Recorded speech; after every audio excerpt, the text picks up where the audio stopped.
Big boss Kannada season 10ರ ಕಿರುತೆರೆ ಲೋಕದಲ್ಲಿ sensation ಸೃಷ್ಟಿ ಮಾಡಿರುವಂತಹ ಸೀಸನ್ ಆಗಿದ್ದು, ಇದೀಗ ನಮ್ರತಾ ಎಲಿಮಿನೇಷನ್ ನಂತರ ಡ್ರೋನ್ ಪ್ರತಾಪ್ ಎಲಿಮಿನೇಟ್ ಆಗಿದ್ದಾರೆ ಎಂಬ ಸುದ್ದಿ ಸೋಷಿಯಲ್ ಮೀಡಿಯಾದಲ್ಲಿ ಹರಿದಾಡ್ತಿದೆ.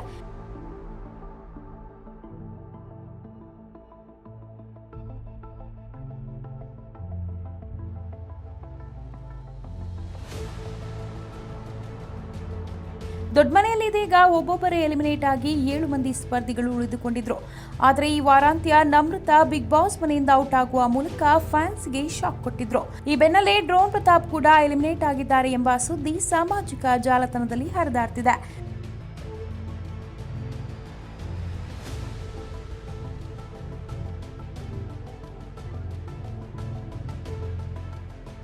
ಬಿಗ್ ಬಾಸ್ ಮನೆಗೆ ಕಾಲಿಡುವ ಮುನ್ನ ಡ್ರೋನ್ ಪ್ರತಾಪ್ ಸಾಕಷ್ಟು ವಿಚಾರವಾಗಿ ಟ್ರೋಲ್ ಆಗಿದ್ದರು. ಆದರೆ ಬಿಗ್ ಬಾಸ್ಗೆ ಬಂದ ಮೇಲೆ ಪ್ರತಾಪ್ ಮೇಲಿನ ನೆಗೆಟಿವ್ ಅಂಶಗಳು ಪಾಸಿಟಿವ್ ಆಗಿದ್ದವು. ಇದೀಗ ಅಪಾರ ಅಭಿಮಾನಿಗಳನ್ನ ಸಂಪಾದಿಸಿರುವ ಡ್ರೋನ್ ಪ್ರತಾಪ್ ಔಟ್ ಆಗಿದ್ದಾರೆ ಎನ್ನಲಾಗ್ತಿದೆ.